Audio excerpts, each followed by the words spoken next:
Howdy, Mr. Green, how's quarantine going? So far, I've painted my room, made 5 batches of brownies, saw a peacock, played 43 hours of The Sims, and reminisced on the time when Grant had a mental breakdown, Haley used my shoestring as a mustache, and school closed down all in the same week period. Oh, how time flies. This is the story of how I made this video. I couldn't decide which document to use after a stressful day of sleeping, doing an hour of work, and playing The Sims, and I couldn't fall asleep.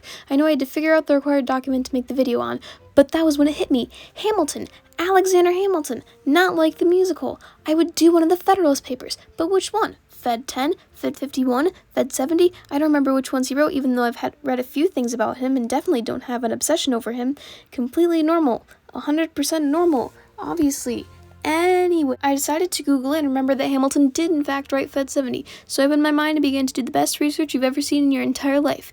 Once I was done with that, I had to find my pal, my buddy, my friend to tell these very important things to. The first victim in my mind was my dog Zeus. He is a good boy, but he really likes to move and give kisses, so that was a definite no. The second victim in my mind was my dad, but he was already sleeping, so it was already a no. This about exhausted my list. Then I asked my mom for an Alexander Hamilton bobblehead because Mr. Green gave it as an example in a Zoom meeting and I like to follow the rules. But she said no, I'm angry, but it's $25. Then I remembered I have a cat who doesn't move, so I picked him up and I brought him to my room, and I acquired a culprit. And with that, I was ready. I'm gonna ask you a couple questions, and I think I'm gonna need you to answer them truthfully. So for starters, what do you know about the Federalist Papers? Ich weiß nicht, was du sagst, dumme Hacke. Interesting. Federalist 70 is written by Alexander Hamilton. Alexander Hamilton, the bobblehead that my mom wouldn't let me get. Do you know anything about Hamilton? Bitte hilf mir. Grew up in the Caribbean. You know, when he's 13, his parents died. Well, his mom died. His grandma died. His cousin committed suicide. Nothing? Born in Nevis? Or St. Croix? St. Croix. Born in St. Croix. Moved to Nevis with his mom. Died.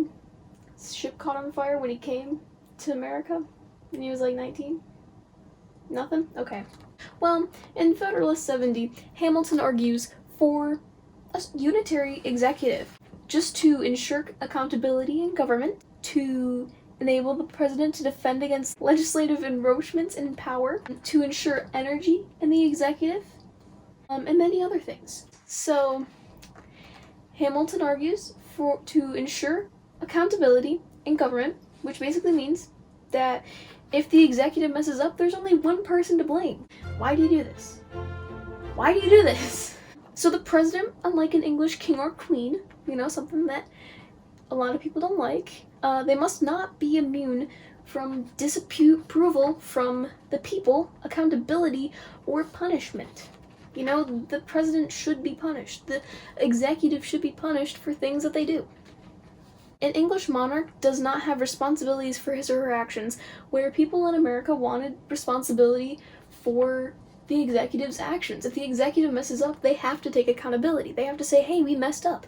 But it's hard to do when, you know, there's multiple people in charge, because you can't place the blame on one person. Do you understand what I'm saying? Do you understand what I'm saying? You understand what I'm saying. You understand. You know me, Hamilton. Best friend. Hamilton also says that if there is to be a council that leads as the executive, that the council will have to be large, meaning that paychecks for the people in charge for that council will be large, meaning that in turn the people, the taxpayers, are going to have to pay more to the government when the government has other functions than just paying the people in charge. It's crazy. It's crazy, fam. I'm telling you. A unitary executive also has to enable the president to defend against legislative encroachments in his power, basically giving him the power to stand up to Congress if they're being too partisan. A unitary executive can stand up to a crowd of people better. The State of the Union would be an example of this. The next thing is to ensure energy in the executive. You have to make sure that the head of state is passionate about the U.S. To quote Fed 70, energy in the executive is the leading character in the definition of government. The presidency was created to represent a monarch. It's basically someone who does ceremonies and diplomatic matters. It's someone who is representing the United States of America. We need somebody who knows a lot and who's super, energetic. Very strong person to represent us. So life, liberty, and property. Giving more energy to the executive can protect the biggest issue involved at that time, which is property. They thought that property would be like life and liberty at that time kind of equaled property. So if you give more energy into the executive, it can protect it. The first thing mentioned was the protection from the executive about foreign attacks, then the steady administration of laws, then after that the mention of protection from irregular and high-powered combinations that interrupt the steady flow of government, and finally the security of liberty. He also argues that in order to have a national defense, a sound administration of the law, and the protection of rights of all fall into needing a strong unitary executive branch. Most people at this time said a strong unitary executive doesn't align with the ideas of a republic. Obviously, Hamilton disagreed with this idea, but rather said that a forceful and energetic president is the best possible thing to ensure freedom. Isn't that just interesting? I find that so interesting.